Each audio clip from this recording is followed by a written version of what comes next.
खामोशी है कि कुछ देर की खामोशी है, फिर शोर आएगा।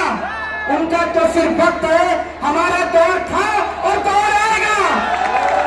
आज मंच पे बैठे सभी मेरे भाइयों बहनों, आज ये लड़ाई सिर्फ अबू आजमी वर्सेस जो गद्दार है उनकी है।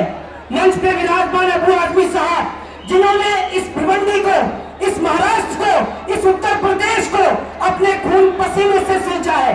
वो वक्त, वो दौर हम कभी नहीं भूल सकते जब महाराष्ट्र की भूमि पर उत्तर भारतीयों के ऊपर हमला होता था। तो दिल्ली की विधानसभा हो, दिल्ली की लोकसभा हो, वहां अखिलेश यादव और महाराष्ट्र की विधानसभा से लेकर महाराष्ट्र के भिवंडी शहर से लेकर मुख्यमंत्री तक अगर कोई भिवंडी की आवाज को उठाने का काम करता था तो वो हमारे नेता अबू आजमी साहब। अबू आजमी साहब जी, आपसे एक बात कहना चाहूंगा कि दो टिकट कराई है मैंने चुनाव के बाद की। एक तो मेरी दिल्ली जाने की और दूसरा यहाँ के आमदार के सोलापुर जाने की। ये दो टिकट हमने कराई है। वो लोग इस देश के अंदर इस देश को दोबारा बांट रहे हैं। वो वक्त याद करिए जब हम आजादी के संग्राम को लड़ रहे थे।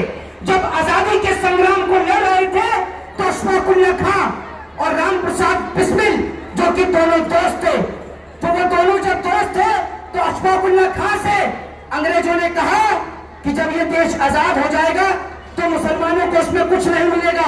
तो अशफाक उल्लाह खां जवाब देता है कि आप इस देश के लोगों को भड़काइए मत। ये देश अब गुलाम रहने वाला नहीं है। ये देश आजाद था, आजाद है और आजाद रहेगा। और जब एक मुसलमान से पूछा गया कि जब इस देश का बंटवारा हुआ तो तुम पाकिस्तान क्यों नहीं गए, तो उसने जवाब दिया कि हमें एक ऐसा मुल्क नहीं चाहिए जहां से सिर्फ मस्जिद से अजान की आवाज सुनाई दे। हमें एक ऐसा मुल्क चाहिए जहां से मस्जिद से अजान की आवाज भी सुनाई दे और मंदिर से घंटी की आवाज भी सुनाई दे।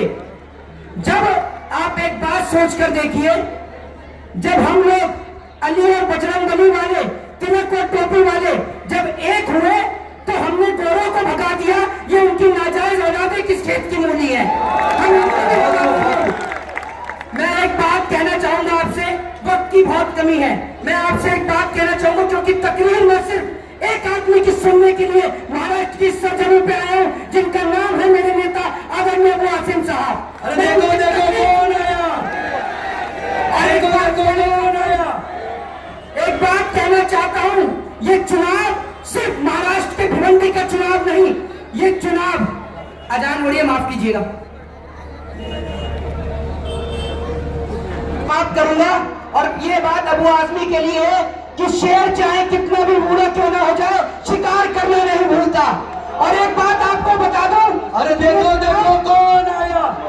ये चुनाव सिर्फ महाराष्ट्र के भिवंडी का चुनाव नहीं, ये चुनाव उत्तर प्रदेश का भी है, क्योंकि आने वाले वक्त में उत्तर प्रदेश में चुनाव है। जब आप यहाँ साइकिल को मजबूत करेंगे तो साइकिल वहां भी मजबूत होगी और वहां से भी चोरों को भगाया जाएगा। और एक बार दोनों हाथ खड़े कर दीजिए कि आप लोग